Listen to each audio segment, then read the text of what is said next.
ngobrolnya tentang narkoba. Tapi hari ini ada hubungannya sih dikit sih, karena masalahnya ngebahas juga tentang ngebakar-bakar.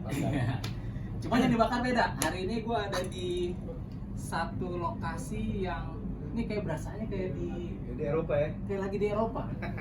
Ini sebetulnya, kenali dulu nih. Di sebelah gue ada Mas Yadi. Bisa perkenalkan diri dulu Mas Yadi. Hai, gue Yadi Dayana.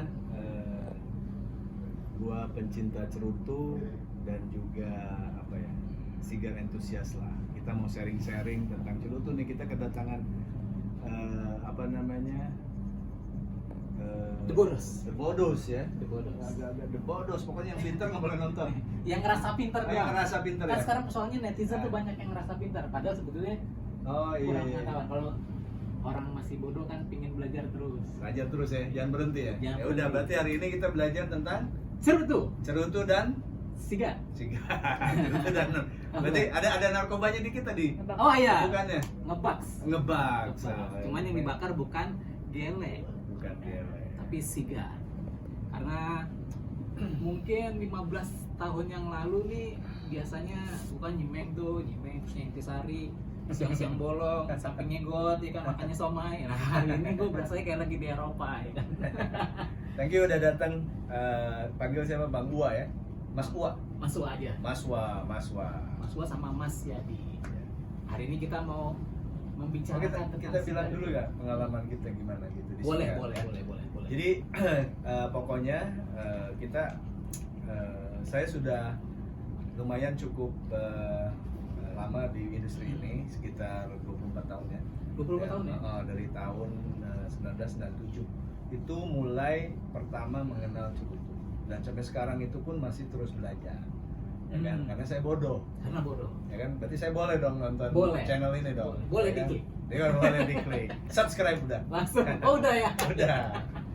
Gitu. Jadi kita akan sharing-sharing tentang cerutu, etika bercerutu gimana, ya kan, buat pemula-pemula nih yang mau cerutu atau mau bisnis cerutu juga silahkan, ya kan. Oh, bisa juga ya. Harus, ya kan, karena sekarang kita harus kreatif. Jadi cerutu ini emang sedikit eksklusif dan sedikit harus mengetahui etikanya apa, cerutu itu apa, sejarahnya apa gitu. Nanti mungkin sama Mas Wan nanti kita dibahas di sini ya. Iya. Sampai selesai lah ya. 24 tahun tuh kayak udah punya anak, udah mau siap nikah. Udah siap nikah. Pengalamannya udah segitu lama ya. Udah hatam. Udah hatam ya. Udah hatam. Jadi di sini khusus buat apa yang bilangnya, subscriber ya. Pasieners namanya. Pasieners, untuk pasiener The Bodos, ini eksklusif karena kita kedatangan nih ke Dayana.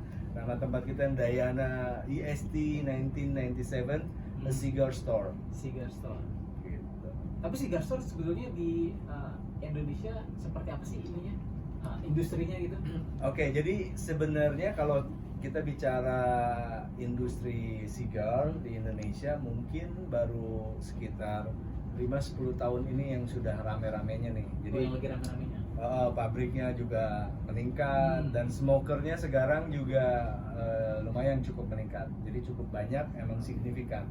Makanya sekarang Dayana mengambil itu untuk mempromosikan cerutu Indonesia. Jadi Dayana itu adalah Indonesian Cigar Specialist. Jadi cerutu-cerutu Indonesia boleh dijual sini, tapi yang bercukai. Yang Ya bercukai. kan? Karena Mas Wah di sini juga makannya singkong, makanan Indonesia, ya kan? Makanan local food, makanan pinggir got tapi di hotel, jadi agak nilainya. Ya, padahal sebetulnya bahan dasarnya tetap singkong. Tapi singkong pakai keju. Pakai keju. Ada kejunya ya. Ada kejunya. Anak singkong apa anak keju loh? Ya gitu. Jadi 24 tahun Mas Yadi ini udah belajar tentang sigar. Ya, keliling dunia lah. Udah keliling dunia. Tapi ada gak sih sebetulnya pendidikannya atau yang formalnya gitu tentang sigar? Kalau bicara formalnya itu mungkin ada ya. Nah, cuman kalau saya lebih ke informalnya. Jadi saya lebih ngobrol sama master sigar di Karabia ya. Terus kita ketemu sama petani-petaninya, kita ngomongin masalah pohon tembakau ini, tanaman tembakau ini seperti apa, rasa seperti apa. Terus kita bicara juga sama penyigar-penyigarnya, mereka tuh siapa, kalangannya tuh apa, gitu. Tingkat pendidikannya mau seperti apa, gitu. Jadi benar-benar saya pelajari itu. Tapi kalau yang ngeluarin Buku di Indonesia ya, maksudnya sigar lokal gitu. Kalau di luar mungkin kan banyak tuh ya. banyak banget. Sekarang kan di Indonesia literatur belum. Di Indonesia belum ada. Belum ada. Literatur tentang Nah mungkin insya Allah kita pengen bikin buku nih, ya kan, tentang cerutu Indonesia. Cuman ya sebelum kita tulis jadi buku ya, karena nggak ada waktunya, jadi ya udahlah di YouTube channel gitu aja. Ya. Nanti Berupa konten dulu ya. The Bodos boleh lah berupa konten. Jadi kita bicara nanti sigar cerutu Indonesia untuk dunia, ya kan, ada 2 bahasa nanti, Indonesian Cigar for the World. Jadi nanti kita kupas di situ cerutu Indonesia itu apa, pohon tembakonya itu siapa, gitu, dari mana, segala macam kita lengkap. Itu kita persembahkan buat khususnya buat harusnya orang-orang luar negeri ya. Jadi kita berharap juga di sini pemerintah endorse kita cerutu Indonesia untuk going global gitu. Akhirnya ada cerutu dari sigar dari lokal yang mendunia lah. Betul, jadi pengennya seperti itu. Jadi Indonesian Cigar going global.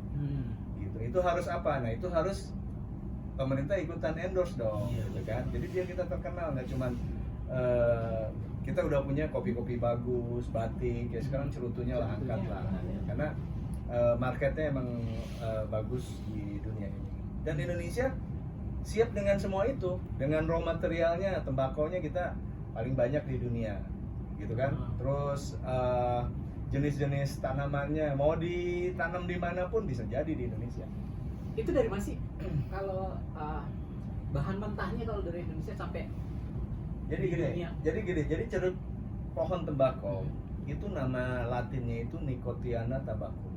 Nicotiana tobacco. Bukan Nicholas Saputra ya, bukan. Itu ADC dong. Ya, ini Nicotiana tobacco. Jadi nikotin itu emang kimia alami dari daun tembakau.